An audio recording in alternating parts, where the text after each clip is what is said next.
Hello Cocofam, it's Sue. So today I'd like to tell you more about brand Haaraz newly launched product called Shampoo Hair Color and Ampoule.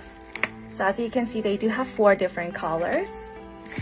And many people wondering about the directions of this product because it only takes 5 to 10 minutes to dye your hair. So this single pouch comes with 1 dye pouch, sanitary gloves. So first step is you need to wear this sanitary gloves first, and then you need to cut this pouch with scissors. This pouch including color base, hair ampoule, and color developer.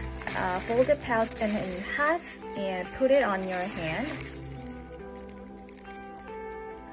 And you need to mix it well. You need to make one color. And yeah, like this. And use both hands to apply mixture as if shampooing dry hair. So when you're applying on your hair, apply on the gray hair if you have.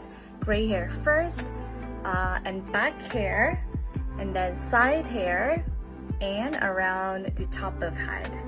And to make sure, before applying the mixture, apply cleansing cream or lotion on the border of your face. Then the dye on your skin will be erased easily. The pouch, it doesn't come with a brush, but then once you apply all of the mixture on your hair, brush your hair so that it doesn't stain. Wait for 5 minutes and wash with shampoo with lukewarm water. Dry your hair and then done.